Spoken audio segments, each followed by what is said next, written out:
నేను బాగానే ఉన్నాను.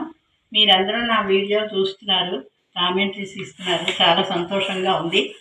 ఇవాళ నేను ఫ్రెష్ ఫ్రూట్స్ అంటారు, లేకపోతే స్టార్ ఫ్రూట్స్ అంటారు వీటిని.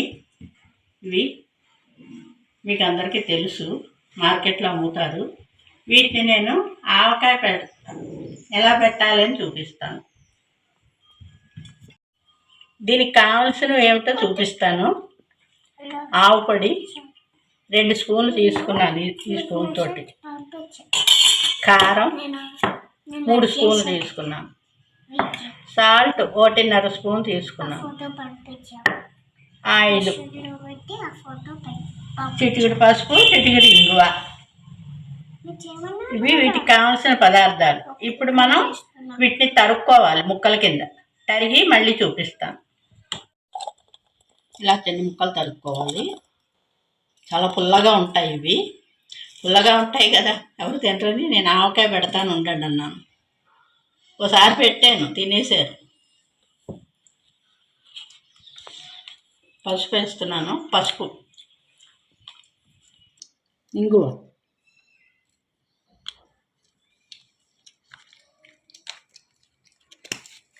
వేసిన రోజు తినచ్చు కానీ పులుపు దిగదు. ఆ మొన్నటి తింటే కొంచెం పిండి కూడా పుల్లగా ఉంటుంది. దీనిలో నిమ్మరసం అక్కర్లేదు. ఆవు పిండి, కారం, సాల్ట్,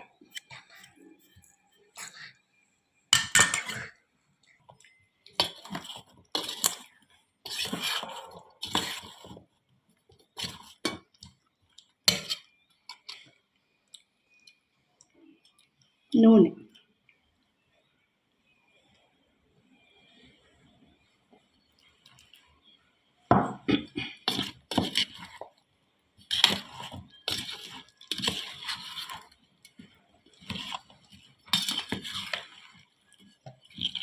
ఇవి ముక్కలు మెత్తగా అయిపోవు, కరకరలాడుతూ 2 రోజులైనా కరకరలాడుతూ బాగానే ఉంటాయి.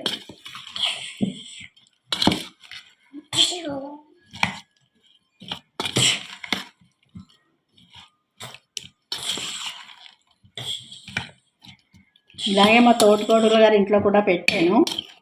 మా మనవడే, మా మేనేజర్ గారికి కూడా పట్టుకెళ్ళాడు. చాలా బాగుంది అన్నట్ట. సాఫ్ట్వేర్ ఇంజనీర్ అన్నమాట.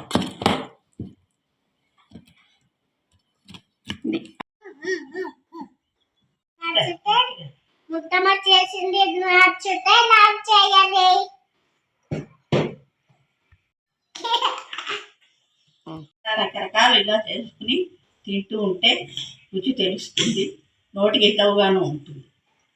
అందుకని మీరు కూడా మార్కెట్లో ఇవి దొరుకుతాయి కనుక తెచ్చుకుని, మామూలుగా కూడా ఉప్పు జీలకర్ర పొడి, కారం చల్లుకుని ముక్కల కోసం నంచుకు తింటాం కదా, అలాగే ఇది కూడా అన్నట్లో కూడా బాగుంటుంది. తిని బాగుంది అంటే నాకు లైక్ చేసి, ఓకే చేసి, కామెంట్లో పెట్టి, కొత్త వాళ్ళైతే సబ్స్క్రైబ్ చేయండి.